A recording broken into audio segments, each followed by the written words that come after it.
से बोलिए अम्बे भवानी की जय, दुर्गा माता की जय। भाई बहनों, आप सभी को नवरात्रि की ढेर सारी शुभकामनाएं। आज मैं नवरात्रि की कथा सुना रही हूँ। चील और सियारन की दोनों अपना नवरात्रि का व्रत कैसे करते हैं। जो भी इस कथा को सुन रहे हैं पूरा जरूर सुनिए। आधा अधूरा कथा न तो सुना जाता है और ना ही सुनाया जाता है। आधा अधूरा सुनने से माता रानी का अपमान होता है और पूरा सुनने से घर में सुख शांति आती है, रोग दुख दूर होता है। इसलिए जब भी सुनिए पूरा सुनिए। गांव के बाहर एक तालाब था, वहीं पर एक पेड़ था। वही पेड़ पर एक चील और नीचे सियारन रहती थी। ऊपर चील और नीचे सियारन रहती थी तो दोनों को रहते रहते दोनों में दोस्ती हो गई और दोनों अच्छे दोस्त बन गए। चील सियारन से कहती है, सहेली, इस समय सभी लोग नवरात्रि का व्रत कर रहे हैं तो हम दोनों भी नवरात्रि का व्रत रखते हैं। सुनते हैं नवरात्रि के व्रत रखने से कभी भी कोई चीज का कमी नहीं होता है। दोनों सहेली आपस में बातें करके नवरात्रि का व्रत रखते हैं। चील जो थी अपना व्रत में फल फलहरी खाती थी। सब फल के पेड़ पर बारी बारी से जाती थी और फल ही खाती थी। और सियारन जो थी वह तो मांस खाती थी। वह उसको मांस खाने में बहुत अच्छा लगता था। वह चुपके चुपके मांस खा लेती थी और चील से कहती थी कि हम भी फल ही खाते हैं, मांसाहारी भोजन नहीं खाते हैं। कहीं भी कथा होते रहता था नवरात्रि के तो चील उड़कर वहां चली जाती थी और कथा सुनती थी और साथ में सियारन को भी लेकर जाती थी। सियारन तो साथ में जाती थी लेकिन उसको कथा सुनने में मन नहीं लगता था। इधर उधर ध्यान देती रहती थी कि किधर से हमको खाने के लिए कुछ मरा हुआ मिल जाए तो हम खा लेंगे। लेकिन चील जो थी वह कथा एकदम शांत मन से सुनती थी कि क्या क्या कथा में बताया जा रहा है। दोनों कथा सुनकर अपना अपना स्थान पर चले आते थे जहाँ पर रहते थे। लेकिन प्रतिदिन चील कहीं भी कथा हो 9 दिन सुनी और 9 दिन फल पर ही रही और माता रानी के ध्यान धरते रही। जय माता दी बोलते रहती थी। लेकिन सियारन जो थी वह झूठ मूठ के नवरात्रि का व्रत रखी थी। उसको से तो भूख बर्दाश्त नहीं होता था। कभी भी कुछ मारकर बिगा रहता था वह अपने मान में आकर रख लेती थी। जब भी भूख लगे खा लेती थी। मांस के सड़ने का महक चील को लगा तो चील पूछती है, सहेली, क्या महक रहा है बहुत खराब? क्या लेकर आई हो और क्या खा रही हो कि इतना आवाज आ रहा है तड़ तड़? तब सियारन कहती है, सहेली, हमको तो कुछ नहीं महक रहा है और जो तड़ तड़ का आवाज है फल खाने से हमको सर्दी बुखार लग गया है, बहुत ठंडा लग रहा है। उसी से दांत एक दूसरे में लड़ रहा है तो तड़ तड़ के आवाज निकल रहा है। फिर चील कुछ नहीं कहती है और माता रानी का ध्यान में लग जाती है। ऐसे ही दोनों सहेली का नवरात्रि खत्म हुआ। चील फल खाती थी और सियारन मांस खाती थी। धीरे धीरे समय बीतता गया और दोनों सहेली स्वर्ग सिधार गए। और दोनों का जन्म दोबारा हुआ एक ब्राह्मण के घर में। दोनों बहनें बनी इस युग में। चील का जन्म पहले हुआ था तो वह बड़ी थी, और सियारन का जन्म पिछले हुआ था तो वह छोटी थी। धीरे धीरे समय बीतता गया, दोनों बहन सयान हो गई, दोनों शादी करने के योग्य हो गई। ब्राह्मण अपने दोनों पुत्री के शादी कर देते हैं, दोनों अपना अपना ससुराल चली जाती है। छोटी बेटी थी, उसका ब्याह एक राजा से हुआ, और बड़ी जो बहन थी उसी राजा के मंत्री से हुआ था। छोटी बहन थी वह तो रानी बन गई, और बड़ी बहन नौकरानी बन गई। ऐसे ही कुछ दिन बीता तो जिसका ब्याह राजा से हुआ था उसका एक भी पुत्र नहीं हुआ, और राजा साहब बीमार भी पड़ने लगे। उनको पता नहीं क्या रोग हो गया था कि वह बिस्तर पकड़ लिए। कितनों भी डॉक्टर वैद्य को दिखाया गया, फिर भी वह नहीं ठीक हो रहे थे, बिस्तर पर से नहीं उठते थे। और जिसका ब्याह मंत्री से हुआ था उसका 5 पुत्र हुआ, और मंत्री एकदम स्वस्थ था। राजा के घर आता था काम करने के लिए, राजा को देख रेख वही करता था। उससे जो पैसा मिलता था उसी से उसका घर चलता था। धीरे धीरे 5 पुत्र बड़ा हो गया, वह भी काम करने के लिए राजा के घर जाने लगा, अपने मासी के घर। और वह भी नौकर का काम करने लगा राजा के घर पर। जो राजा के पत्नी थी वह अपने बहन के 5 पुत्र को देखकर बहुत जलती थी कि मेरा एक भी पुत्र नहीं है, और मेरी बहन को देखो उसका 5 पुत्र है। हम ऐसा कौन सा कर्म किए थे कि मेरा एक भी औलाद नहीं है, और मेरे पास इतना धन दौलत है कि गरीब गुरबा आकर मेरे घर पर काम करता है और अपना पेट पालता है। मेरे मरने के बाद मेरा राजपाट कौन संभालेगा, यही सोच सोच कर बहुत जलती थी।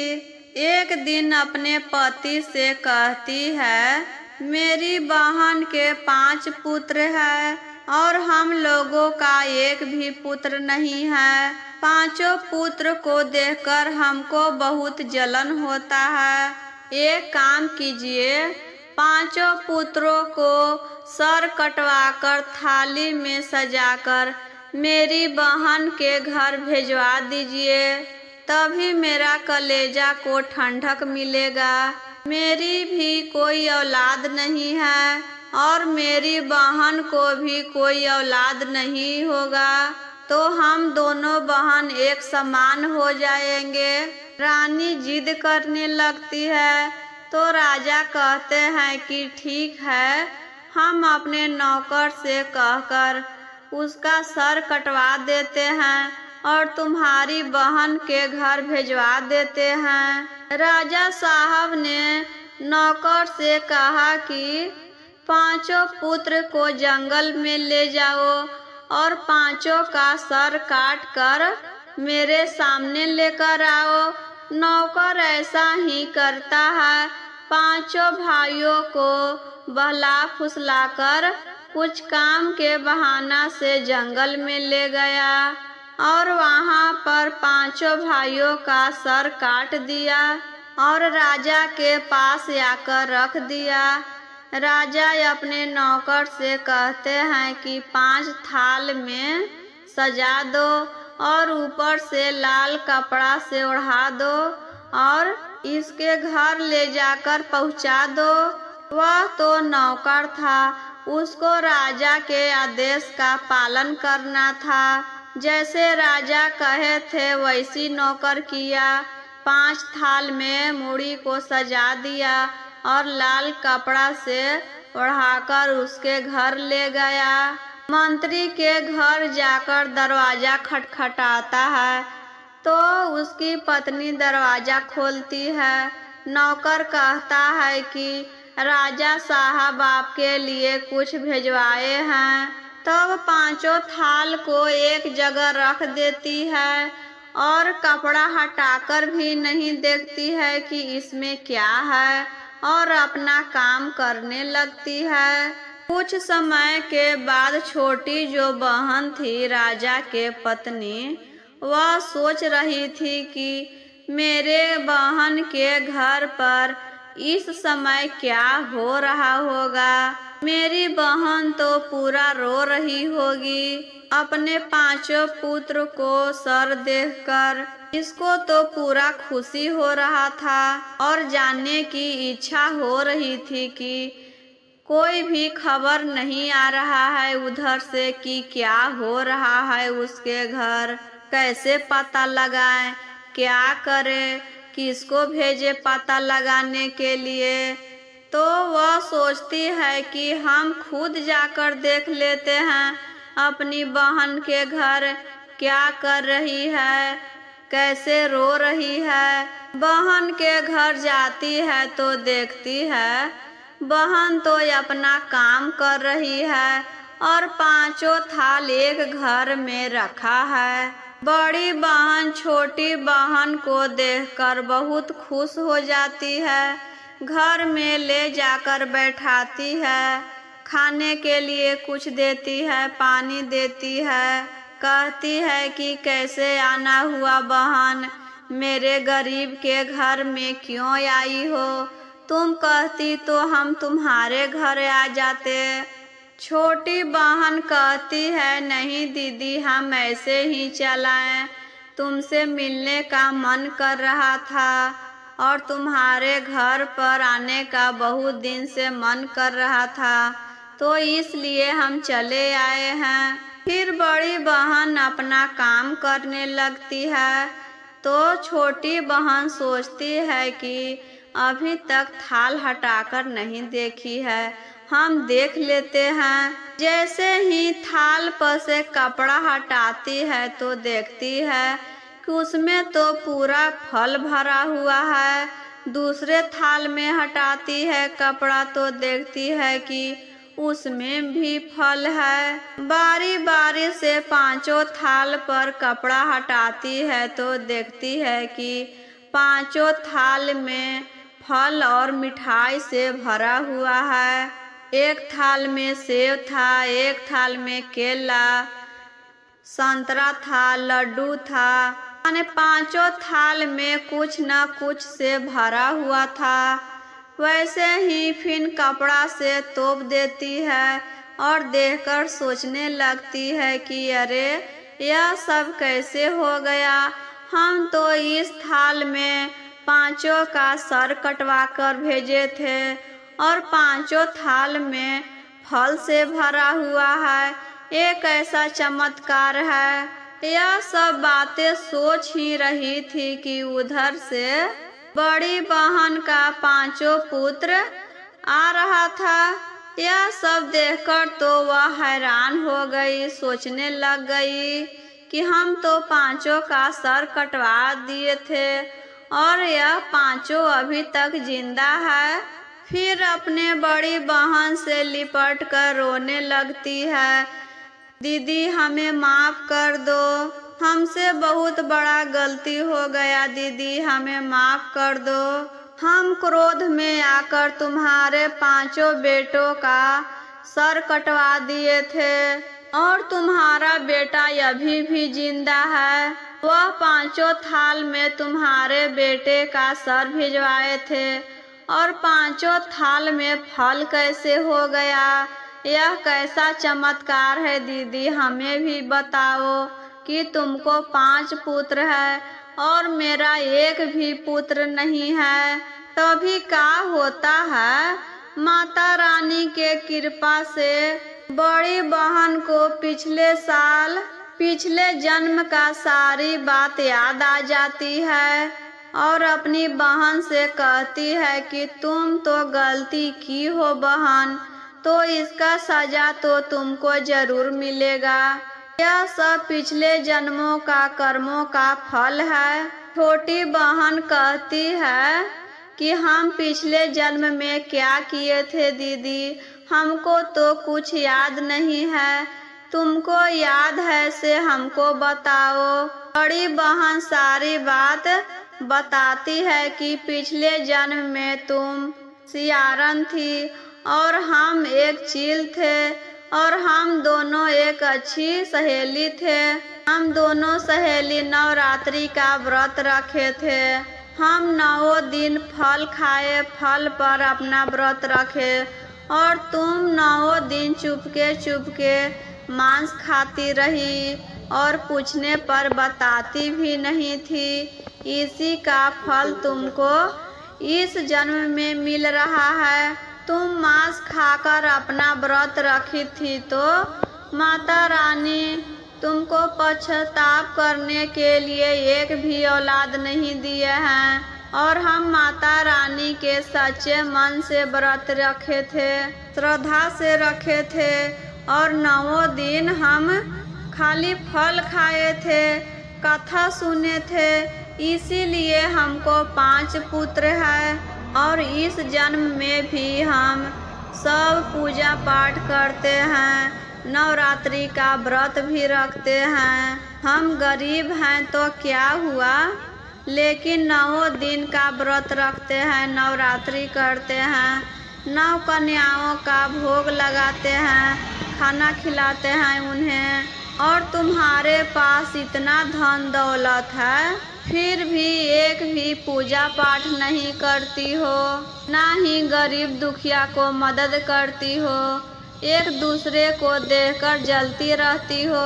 छोटी बहन है तो अपनी बड़ी बहन से कहती है, आज से दीदी जो तुम व्रत रखोगी वह व्रत हम भी रखेंगे, जो तुम पूजा पाठ करोगी वह हमसे भी कहना, हम भी करेंगे। और उस टाइम आश्विन का महीना था और अमावस्या दिन था। अपनी बड़ी बहन से कहती है, दीदी कल से नवरात्र होने वाला है ना, तुम मेरे घर पर आना और नवरात्रि का व्रत हम दोनों बहन मिलकर करेंगे इस बार और सारा खर्चा मेरा होगा। तो दोनों बहन मिलकर नवरात्रि का व्रत किए, घर पर कलशा बैठाई, हवन करवाई, रोज पंडित जी को बुलाकर कथा कहवाती थी और अच्छे से कथा सुनती थी मन लगाकर। और उसके दरवाजा पर कोई भी गरीब दुखिया आता था, भिखारी आता था, तो उस दिन से वह दान करना भी शुरू कर दी।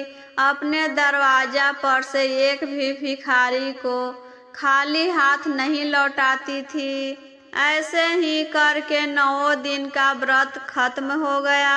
9वां दिन 9 कन्या को बुलाई, 9 कन्या को खाना खिलाई, खीर पूड़ी बनाकर। जाते समय दान भी की, रुपया पैसा उसके पास तो रुपयों पैसा का कमी नहीं था, इसलिए कपड़ा लता रुपया पैसा सब दान कर भेजी अपने घर। जब से पूजा पाठ करना शुरू कर दी थी, उसी समय से राजा धीरे धीरे ठीक होने लगे और जैसे ही नवरात्रि खत्म हुआ, राजा अच्छी तरह ठीक हो गए, बिस्तर पर से उठकर चलने लगे और माता रानी के कृपा से रानी को खुशखबरी मिला कि वह माँ बनने वाली है। उसका गोद भी भर गया। रानी को भी 2 लड़का हुआ, 2 लड़की हुई, वह भी माँ बन गई। और उसी दिन से रानी नवरात्रि का व्रत रखने लगी और एक भी व्रत नहीं छोड़ती थी। जो कुछ भी व्रत आता था वह सब व्रत करती थी उस दिन से, और खास कर नवरात्रि का व्रत जरूर रखती थी। तो इसी तरह हम आप सब से अनुरोध करते हैं कि नवरात्रि का व्रत रखे हैं तो सच्चे मन से रखिए, श्रद्धा के साथ रखिए और नवरात्रि का कथा सुनिएगा तो पूरा जरूर सुनिएगा।